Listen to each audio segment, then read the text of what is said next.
अस्सलाम वालेकुम। हम इस वक्त मौजूद हैं इस्लामाबाद की नेवल एनकरेज सोसाइटी में और मेरे अकब में आप एक बड़ा शानदार घर देख सकते हैं। ये घर बाहर से जितना शानदार और लग्जूरियस लग रहा है, अंदर से भी उतना ही पुरआसाइश और आरामदेह है। लेकिन यहाँ पे कौन रहता है? आप सब सोच रहे होंगे कि किस शख्सियत का ये घर है, कौन यहाँ पे आबाद है। लेकिन जब हम आपको ये बताएंगे कि इस घर में कौन अफराद रिहाइश पजीर है, तो आपको खुशगवार हैरत का एक झटका लगेगा। सो तैयार रहिए उस झटके के लिए और आइए मेरे साथ आपको दिखाते हैं कि अंदर कौन लोग आबाद हैं। जी तो जनाब, ये है इस शानदार और पुरआसाइश घर की एंट्रेंस। अब आप बड़े हैरान होंगे कि ये इस घर की एंट्रेंस पे ये सिगरेट और चर्स वर्स का क्या सीन है। तो बुनियादी तौर पर मुझे बहुत खुशी हो रही है आपको ये बताते हुए कि ये the new life rehab and psychiatric centre है, जिसकी बेहतरीन और बड़ी शानदार इमारत मैंने आपको दिखाई। ये वो जगह है जहाँ वो अफराद जो जिंदगी से दूर होते हैं, जो अपने रिश्तों से दूर होते हैं, जो मौत के हर लम्हा करीब जा रहे होते हैं, उन्हें जिंदगी की नवीद यहाँ पे सुनाई जाती है। अस्सलाम वालेकुम। कैसे हैं ख्वाजा? खैरियत से हैं? अस्सलाम वालेकुम जी, कैसी हैं आप? खैरियत से हैं जनाब। हमारे साथ किफ़ायत हुसैन साहब मौजूद हैं और सुमेरा साहिबा मौजूद हैं। आप डायरेक्टर हैं इस इदारे की, किफ़ायत साहब CEO हैं।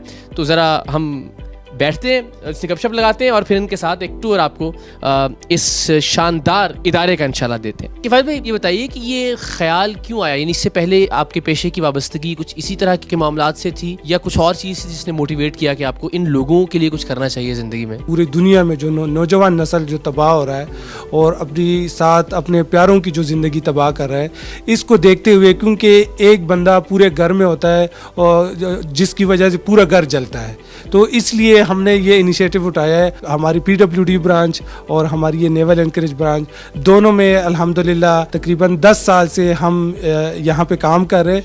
और हमारे पास ओवरसीज़ पेशेंट जो UK, अमेरिका, कनाडा से जो पेशेंट्स आ रहे, वो मुकम्मल सेहतयाब होके अपने घरों को लौट रहे हैं। ये तो बड़े फ़ख्र की बात है कि वहाँ से जहाँ हम समझते हैं कि इलाज ज़्यादा बेहतर है, जहाँ रिहैब ज़्यादा बेहतर है, वहाँ से लोग यहाँ आ रहे हैं और यहाँ से वो मुस्तफ़ीद होके जा रहे हैं। तो क्या फ़र्क क्या है? लोग क्यों तरजीह देते हैं न्यू लाइफ को?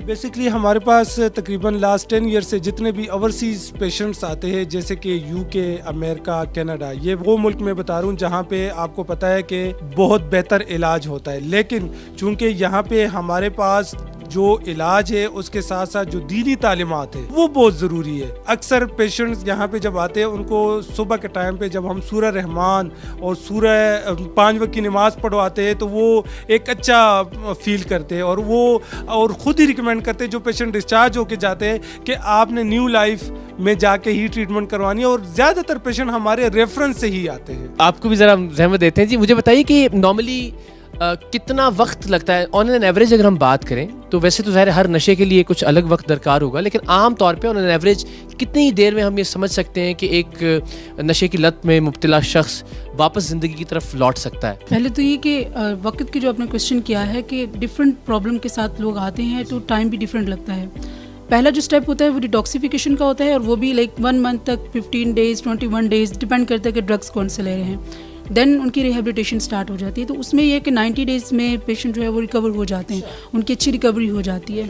तो इसको हम कहते हैं कि ऑलमोस्ट 15 to 3 मंथ्स तक जो है वो ये टाइम पीरियड होता है। एक हम देखते हैं कि प्रैक्टिकली ये कैसे किया जाता है। और उससे पहले बस एक सवाल जो मेरे जहन में आया था कि सबसे अहम चीज़ वापस ज़िंदगी की तरफ लौटने के लिए किसी भी शख्स के सबसे इंपॉर्टेंट चीज़ क्या होती है आपके ख्याल में? सबसे इम्पॉर्टेंट चीज़ वापस ज़िंदगी में लौटने के लिए ये कि उनको थोड़ी सी लाइफ स्किल्स आनी चाहिए, ठीक है? क्योंकि ड्रग्स में हैं, अब उनका वो कॉन्फिडेंस नहीं रहा, एंगर के इश्यूज़ हैं, सोशलाइजेशन में प्रॉब्लम्स है, रिलेशनशिप इश्यूज़ आ गए हैं, खुद पे जो है वो काम करने की उनके अंदर मोटिवेशन नहीं होती। तो वो हम लाइफ स्किल ट्रेनिंग देते हैं। जैसे उनकी रिकवरी कंप्लीट हो जाती है तो जो लास्ट के उनका कुछ टाइम होता है तो उसमें उनको लाइफ स्किल ट्रेनिंग देते हैं, एंगर मैनेजमेंट पे, गोल सेटिंग्स पे, इन चीज़ों पे। बिल्कुल ठीक है। देखें, वैसे नॉर्मली तो जो मेरी रिवायत है वो तो ये रही कि इस तरह के इदारों में जो खामियां हैं मैं उनको हाईलाइट करता हूँ और मेरा ख्याल है कि इसी नीयत से चलते हैं कि अगर कोई खामी हो तो वो भी बताया जाए और जो अच्छाइयाँ हैं वो भी लोगों को बताई जाए। बहुत अच्छा होगा, अगर खामियां होंगी तो डेफिनेटली हम उसको इम्प्रूव करेंगे। तो फिर एक छापा मारते हैं, मिलके आ जाए।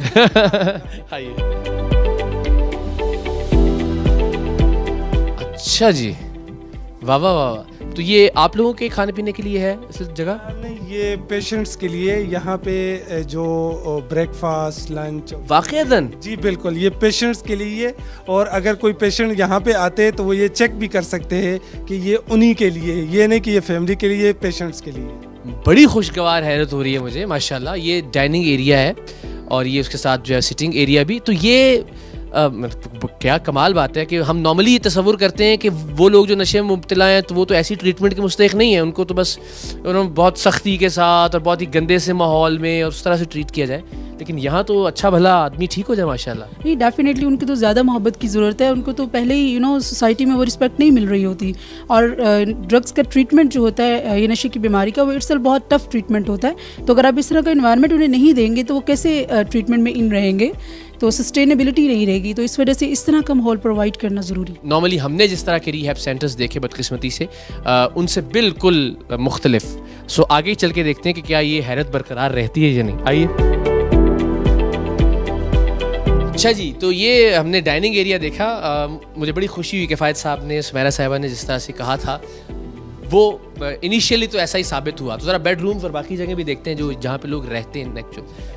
अच्छा जी, तो ये क्या इंतज़ामिया में से या आप लोगों में से किसी के आराम करने की जगह? नहीं, ये जो नीचे फ्लोर है ये बेसिकली हमारे फीमेल पेशेंट्स के लिए हमने डिज़ाइन किया हुआ है कि यहाँ पे अगर कोई फीमेल पेशेंट्स आती है तो यहाँ पे वो उनको स्टे करवाया जाता है। और हमारा एक ख़ास बात ये है कि कोई भी फीमेल जो पेशेंट आती है हम लाजमी उनके साथ फीमेल जो है ना, जो फैमिली मेम्बर है उनको साथ ज़रूर रखते हैं। अच्छा, आम तौर पे जो हमारे यहाँ रिहैब सेंटर्स हैं या इस तरह के जो इदारे जो नशे की लत में मुब्तला अफराद की हेल्प करने की कोशिश कर रहे हैं, तसव्वुर ये कि ख़वातीन के लिए शायद वो महफूज नहीं है। तो ये कैसे आप मेक श्योर कर रहे हैं? एक तो आपने बताया कि उनकी फैमिली में से कोई एक शख्स मौजूद हो, दूसरा मैं देख रहा हूँ कि माहौल भी बहुत शानदार, लेकिन इसके अलावा और क्या मेजर्स हैं जो लिए जाते हैं? सबसे पहले तो मैं बता दूं तमाम देखने वालों को कि हम प्राइवेसी को सबसे पहले मेंटेन रखते हैं। और फीमेल के साथ जो अपनी फीमेल जो फैमिली मेम्बर है, चाहे वो भाई है, हस्बैंड है, कोई भी यहाँ पे रहना इसलिए ज़रूरी है क्योंकि फ़ीमेल के लिए यहाँ पे हमारे पास 24/7 फीमेल स्टाफ नर्स भी होती है। वो उनको डायरेक्टर साहिबा खुद खातून है तो जी बिल्कुल ये भी होती है, लेकिन हमारी प्रायोरिटी ये होती है कि पेशेंट्स के साथ अगर वो रहते तो वो ज़रा ज़्यादा ही मुतमईन होंगे कि हम उनको क्या ट्रीटमेंट दे रहे हैं। जी। और मैं नहीं, वो तो मुतमिन होंगे या नहीं होंगे मुझे नहीं पता, मैं बहुत मुतमिन हो गया हूँ यहाँ आके। एक तो ज़ाहिर है जिस तरह से इस कमरे को डिज़ाइन किया गया है, जितना कलरफुल है, जितना साफ़ सुथरा है, और ये ख़ास तौर पे जो बड़ी अच्छी चीज़ मैं देख रहा हूँ ये मशीन मौजूद है। तो ये वाक़ईतन पेशेंट्स के इस्तेमाल में आती है, ये जो मसाज करने वाली मशीन है? ये पेशेंट्स के लिए ही रखी हुई है, एनी टाइम वो इसको यूज़ कर सकते हैं। उनके कमरे में जब जी चाहे इस्तेमाल। तो ये मैं रह सकता हूँ यहाँ पे? जी बिल्कुल। तो चार इसको ऑन करके देख ले, ये ना कि ये ऑन नहीं होती है। प्लीज़ ज़रा देखें ना इसको, ये तो ज़रूर दिखाइए।